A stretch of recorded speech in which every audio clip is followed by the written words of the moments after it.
ओम नमो भगवते वासुदेवाय। ओम नमो भगवते वासुदेवाय। नारायणं नमस्कृतं चैव नरोत्तमं देवीं सरस्वतीं व्यासं ततो जयमुदीरयेत्। शृण्वतां स्वकथा कृष्णा पुण्यश्रवणकीर्तना हृदयन्तोऽस्ति अभद्राणि विदुनोति सहस्रतम्। नष्टप्रायेषु अभद्रेषु नित्यं भागवत सेवया भगवती उत्तम श्लोके भक्तिर्भवति नैष्टिकी.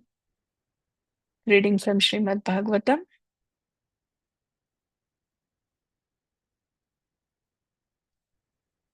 So Canto 4, Chapter 24, verses 45 through 46. Snigdha pravarta ghana shyamam sarva saundarya sangramam charvaya charvayata chaturbahu sujata ruchirananam Padmakosha Palashaksham Sundara Brahusunashikam Sudvijam Sukalopalasyam Sarvakarna Vibhushanam. Synonyms: Snigdha, glistening; Pravarta, rainy season; Ghanashamam, dense, cloudly; Sarva, all; Saundarya, beauty; Sangramam, collection; Charu, beautiful; Ayata, bodily feature; Chaturbahu, unto the four-armed; Sujata, ultimately beautiful; Ruchira, very pleasing; Ananam, face; Padmakosha, the whorl of the lotus flower; Palasa, petals; Aksham, eyes; Sundara, beautiful; Bru, eyebrows; Suna, Sikam, raised nose; Sudvijam, beautiful teeth; Sukapola, beautiful forehead; Ashyam, face; Samakarana, equally beautiful ears; Vibhushanam, fully decorated. Translation and purport by His Divine Grace A.C. Bhaktivedanta Swami Prabhupada, Srila Prabhupada Ki Jai. The Lord's beauty resembles a dark cloud during the rainy season. As the rainfall glistens, his bodily features also glisten. Indeed, he is the sum total of all beauty. The Lord has four arms and an exquisitely beautiful face with eyes like lotus petals and a beautiful, highly raised nose, a mind-attracting smile, a beautiful forehead, and equally beautiful and fully decorated ears. Purport: after the scorching heat of the summer season, it is very pleasing to see dark clouds in the sky.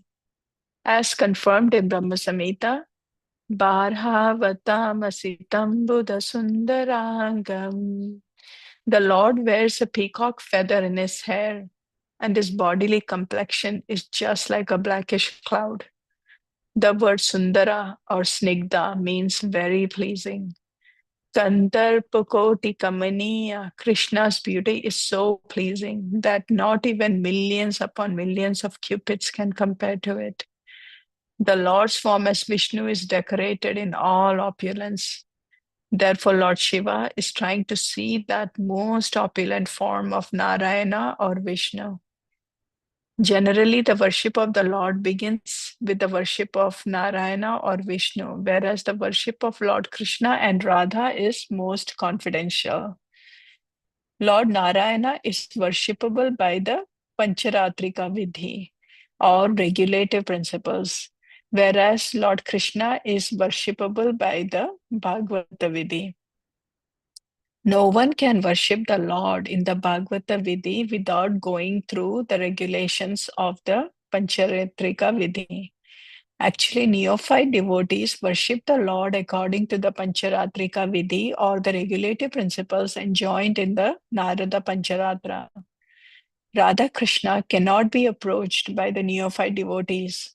Therefore, temple worship according to regulative principles is offered to Lakshmi Narayana. Although there may be a Radha Krishna Vigraha form, the worship of the neophyte devotee is acceptable as Lakshmi Narayana worship.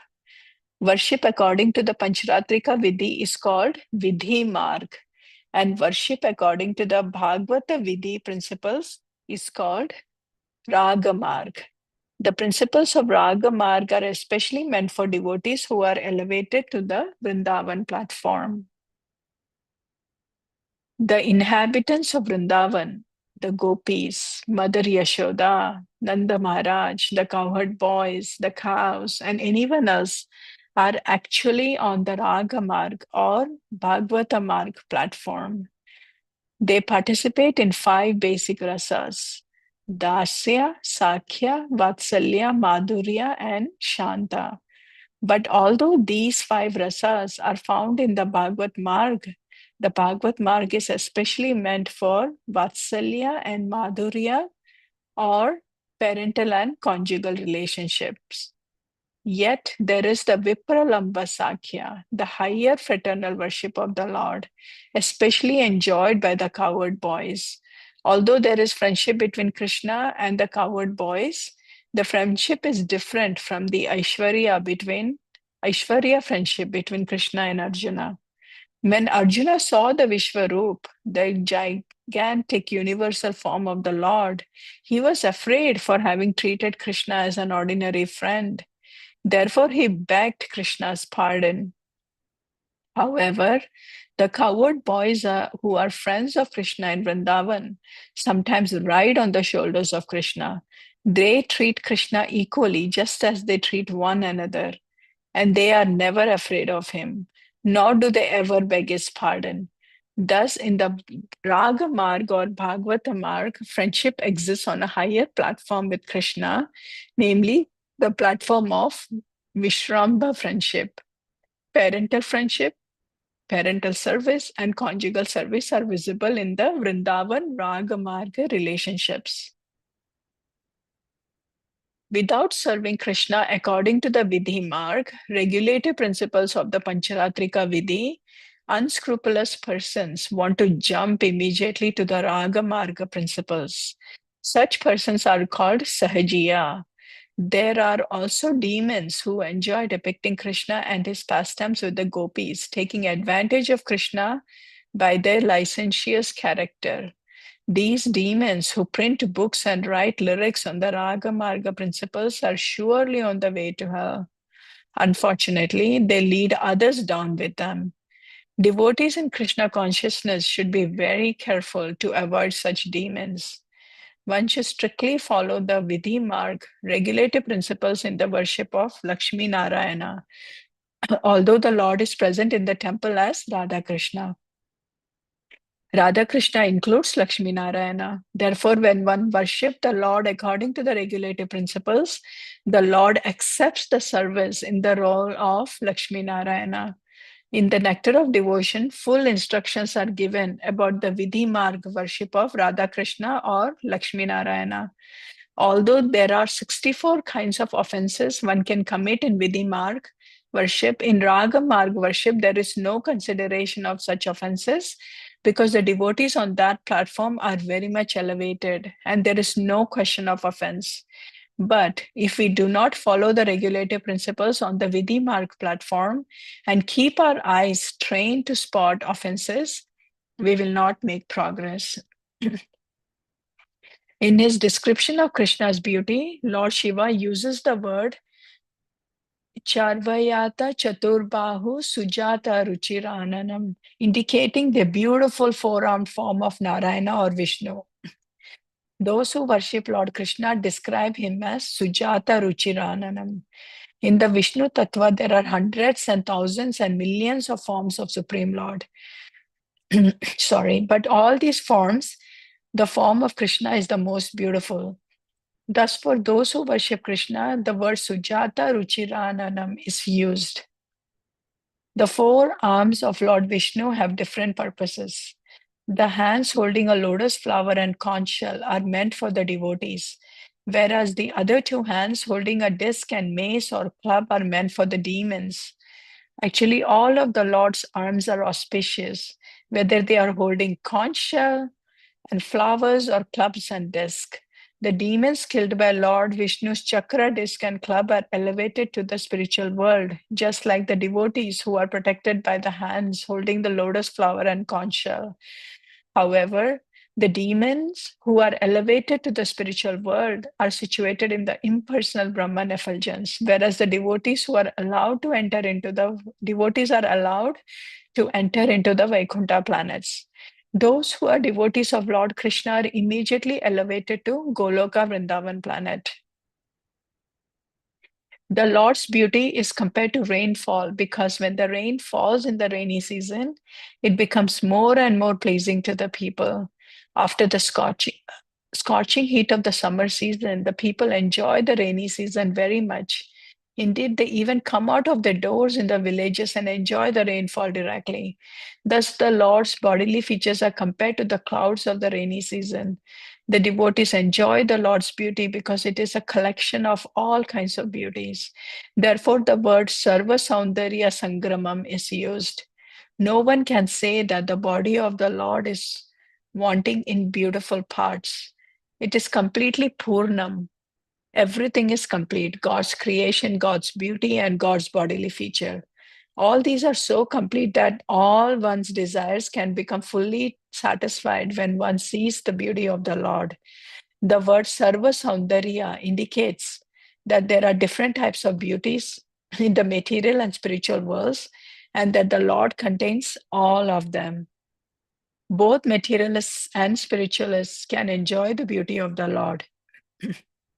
Because the Supreme Lord attracts everyone, including demons and devotees, materialists and spiritualists, he is called Krishna. Similarly, his devotees also attract everyone.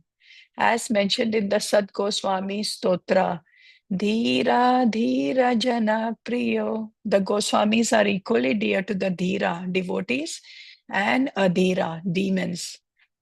Lord Krishna was not very pleasing to the demons when he was present in Vrindavan, but the six Goswamis were pleasing to the demons when they were present in Vrindavan. That is the beauty of the Lord's dealings with his devotees. Sometimes the Lord gives more credit to his devotees than he takes for himself. For instance, on the battle of Kurukshetra, Lord Krishna fought simply by giving directions. Yet it was Arjuna who took the credit for fighting. Nimitta matram bhava savya sachin. You, O Sabya Sachi, Arjuna, can be but an instrument in the fight. Bhagavad Gita 11.33. Everything was arranged by the Lord, but the credit of victory was given to Arjuna. Similarly, in the Krishna consciousness movement, everything is happening according to the predictions of Lord Chaitanya. But the credit goes to Lord Chaitanya's sincere servants. Thus, the Lord is described herein as Sarva Saundarya Sangramam.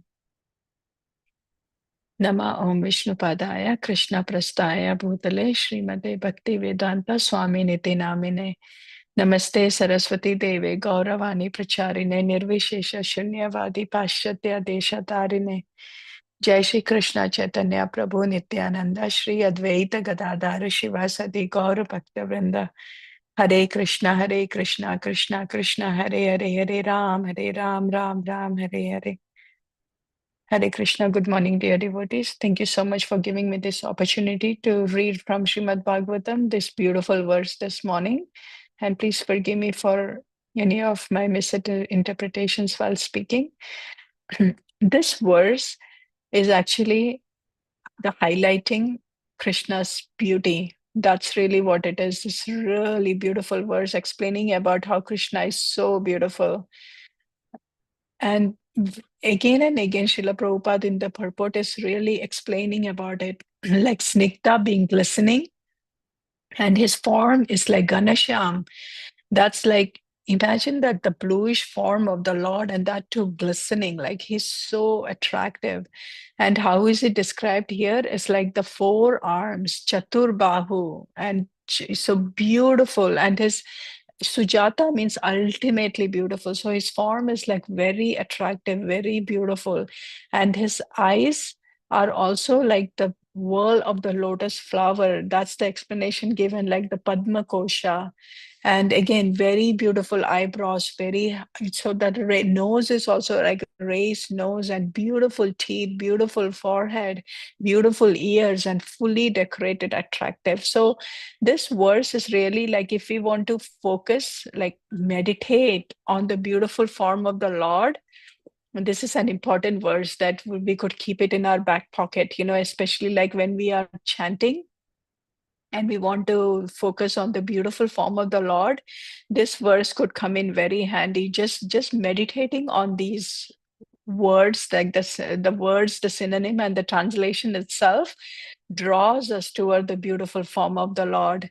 And I was just thinking also this verse, there's so much it is packed in the purport. If we see how Srila Prabhupada takes this verse, which is describing all Krishna's beauty, and he's taking it further and explaining really about how we should be very careful. So this verse also focuses so much on deity worship, because we see, right, in ISKCON, like the level of deity worship is such high standard. I mean, even look at our temple, right? We don't need to go too far.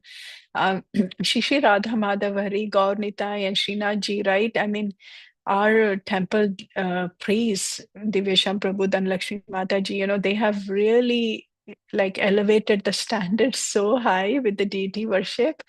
Like all of the different, the archanas that is being performed and all of the different aratis and even the deity dressing. I mean, once you hear about the details, how much details they put into the deity worship, it's really, really important. I mean, I've learned so much from Divyesham Prabhu and then Lakshmi Mataji about even small details, like even when you put the pile on Gaur Nitai, how you have to pay attention to it doesn't like touch, it doesn't disrupt the heel, but rather when because they have the bent form, but you have to pay attention that the pile is going around their ankles and not touching the feet of the Lord. So I'm just saying, like, these are just practical things, but when we do that, so when the meditation of the Lord becomes so deep that it's so they are not being treated like, they are just like marble deities or something, but they are there, they are really there, and they are exactly like the personal form of the Lord. And you would pay attention to each and every detail like you would do if you had a baby, right? And especially with parents, we know when we are paying attention to dressing our babies or children when they were young, paying attention to each and thing that, this doesn't hurt them or that doesn't hurt them, and really paying attention to each of the details. So it's a similar thing, the meditation on the Lord and the deity worship is the same too. Here, I also just want to emphasize, I know the time is very short, that Srila Prabhupada is really focusing on the importance of Pancharatrika Vidhi. So we are all in the beginning stages, and that's why ISKCON also, even if we have Shri Shri Radha Krishna deities in the temple, we have to understand that the deities are being worshipped in the form of Lakshmi Narayan, because it is really in the form of that we are offering, rather than going into jumping directly into the Radha Krishna, like the other form. So it was the Bhagavad Vidhi, that is the Raga Marg, right? So it is very clearly explained the distinction between Vaidhi Bhakti and Raga Marg. So we are following Vaidhi Bhakti because why? We are in the initial stages and we are just learning how to develop ourselves, how to qualify ourselves. But also we have to understand that these are not parallel tracks, but rather it is a progression of bhakti, in the sense we start in the initial stages, and slowly, as we progress, as we develop our purification, our qualification, we get to a point where we can be elevated to that stage where we are then be able to perform that worship in unto Radha and Krishna. But as I said, we are not there yet. And that is why Srila Prabhupada has established this extensive deity worship following the Pancharatrika Vidhi. And the second thing, so I know time is very short, but then the important reference, how we can understand, is also Srila Vishwanath Chakravarti Thakur. He also has clearly given us the 9 stages of devotional service. If you remember from Madhurya Kadambani, right, the different stages, like how we start our devotional process with Shraddha, with faith, and then the Sadhu Sangha, Bhajana Kriya, Anartha Nivriti, Nishtha, Ruchi, Ashakti, Bhava, and then Prema. So we learned from all of these steps that Prema is the ultimate, and that's the one where somebody is offering devotion service in the Raga Marg. But again, Srila Prabhupada is warning us to be very careful, because who you follow, who you do, because we have to really offer deity service to in the form of Lakshmi Narayana. And the other very important thing I just have to say, Srila Prabhupada established in ISKCON, is also Srimad Bhagavatam, right? So in our process, majorly, like the deity worship is always given at the temple, and also all of our devotees, as we are progressing towards, as we cannot go to the temple every day, we all have deities in our homes too. So we are able to focus on deity worship in our homes as well. And again, we are following the principles, right? In the morning, taking a shower, chanting the mantras, with the deities, chanting our 16 rounds minimum, following all the regulative principles. So all of these are being given just so we can progress towards the higher stages of bhakti, qualify ourselves progressively to get to that stage. And then along with this, Srimad Bhagavatam is also very important, as it helps us to cleanse ourselves. And we chant this prayer every morning: Shranvatam Swakata Krishna, Punya Shravana Kirtana, Hridayantosti Abhadrani Vidunoti Sahasratam. That Sri Krishna, personality of Godhead himself, right, with chanting of this Srimad Bhagavatam, he cleanses the desire for material enjoyment from the heart. And then slowly, slowly, with this chanting, we are going to be purified ourselves. So as I said, this verse is very packed, and this so many minutes are not going to justify. But then, as I said, this is such a beautiful verse for our meditation on the deities, on Sri Krishna's beautiful form, and also will help us focus on deity worship as well. So with that, I would like to end. Thank you so much for giving me this opportunity. Vancha kalpatarubhyascha kripa sindhubhya evacha patitanam pavanebhyo